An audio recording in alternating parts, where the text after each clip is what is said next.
コーヒーでカウンティーは英語で、カウンティーは日本語だとその群れるとか、集落、集まる場所っていう意味があります。そういったコーヒー好きな人が集まれるような場所っていう意味を持って、僕たちの森さんオーナーがそういう名前を付けました。なので東京のお店もコーヒーが好きな人が集まる場所になったらいいなって思ってます。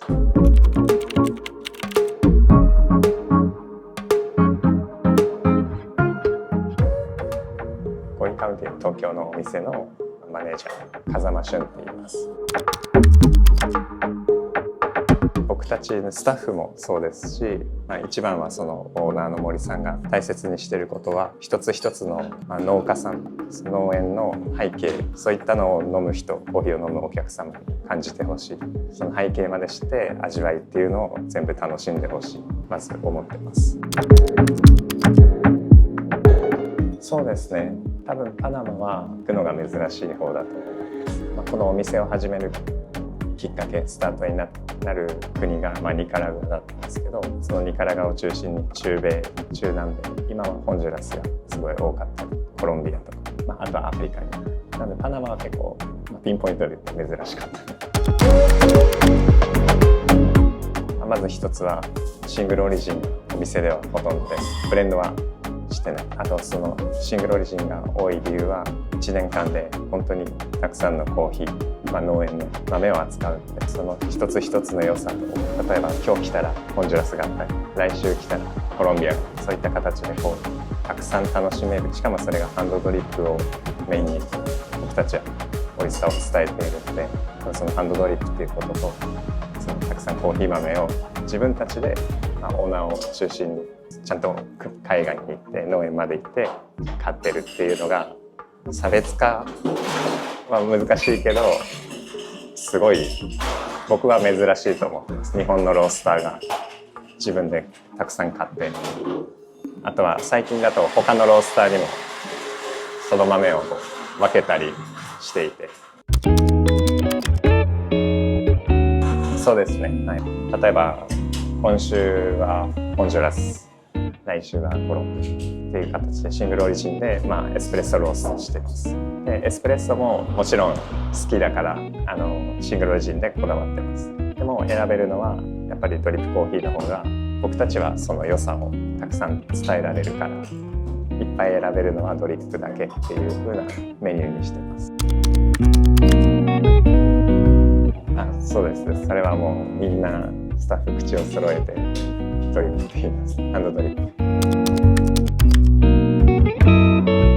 僕はロースターではないんですけど、ロースターは福岡で、オーナーとあと2人いて、大切にしていることは、例えば朝入りが結構僕たちのラインナップのライトローストがメインですけど、絶対その甘さとか酸味だけじゃない、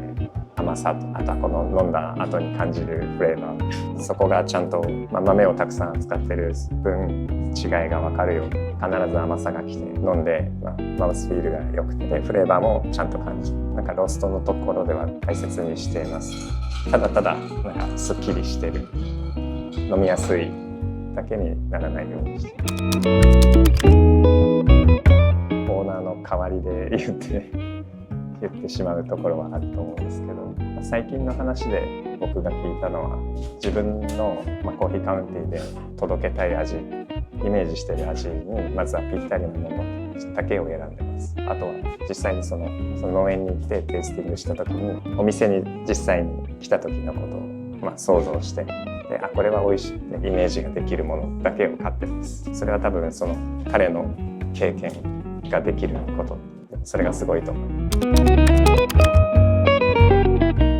例えばコンペティション、バリスタチャンピオンシップとかブリュワーズとか、そうなるとやっぱり芸者とかアナエロビ、やっぱりそういうイノベーティブなプロセスとか、品種がやっぱり注目されているし、それがやっぱり美味しい。でもそれはコンペティションとかそういう大会だけじゃなくて、お店に行った時も楽しめるコーヒーが、東京は特にどのコーヒーショップに行ってもそういうコンペティションロットが当たり前に置いてあって、でもそれが飲みたい人は絶対に試せる環境が増えたっていう、トレンドかわからないけど今それが当たり前になってるっていうことは、やっぱりクオリティがとっても上がっているっていうことが一つと、ああと僕たちのお店でいうとフレーバーがとってもユニーク、もちろん使う時もあるけど、あとはウォッシュとのコーヒーとその農園の味がちゃんと分かる、テロワールが分かるコーヒーってやっぱり美味しいなと思ってくれるお客さんがこの東京は3年目になってとっても増えたと思う。そうですね、例えば、カップテスターズもそうですし、あとブリュワーズ、僕はバリスタチャンピオン、あとはエアロペースとかもたくさんの大会にみんな挑戦してます。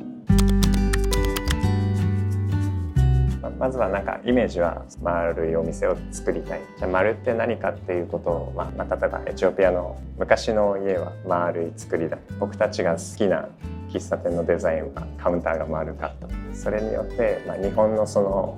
文化っていうのと、あとはその農園、エチオピアもそうだし、例えばこの喫茶メキシコとか、そういういろんな国のファニチャー、家具を集めたり、そういった、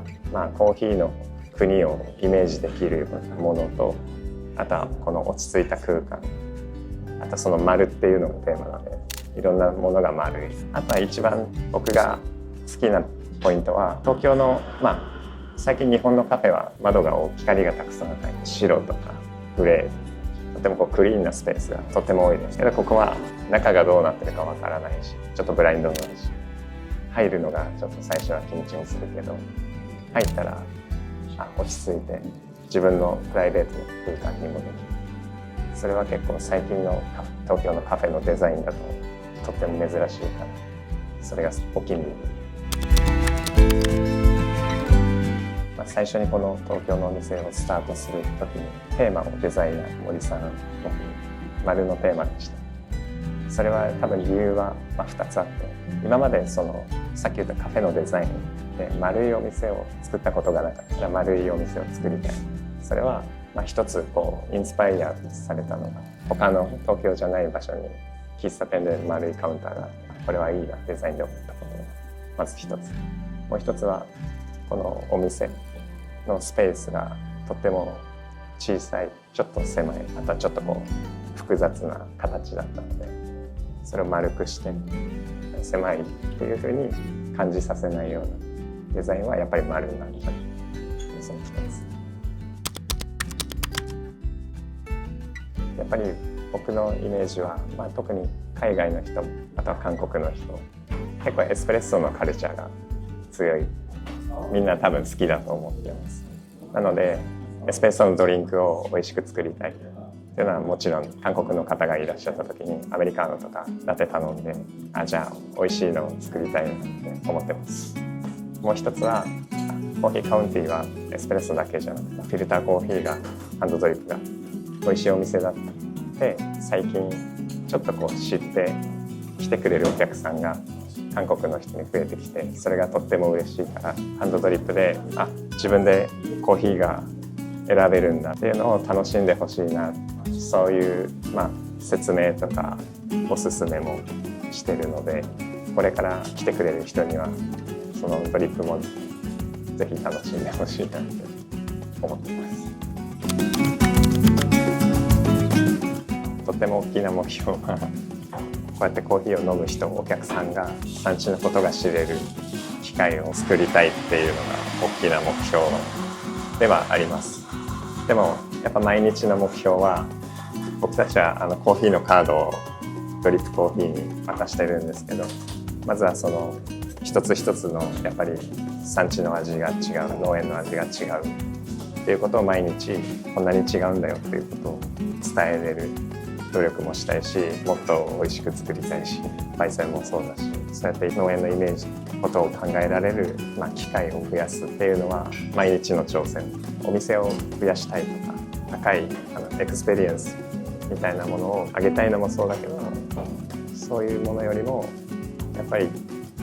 産地のためにできることをお客さんとコネクトしてつなげたい。それが大きな目標。農園に行けたらいいな、みんなが行ったらいいなって思えるし。こんにちは。コーヒーカウンティーの東京に来たらぜひコーヒーたくさん種類がいっぱいあるので楽しんでほしいと思ってます。このエリアとてもピースなスペースが多いので、ぜひゆっくりコーヒー楽しんでください。ありがとうございます。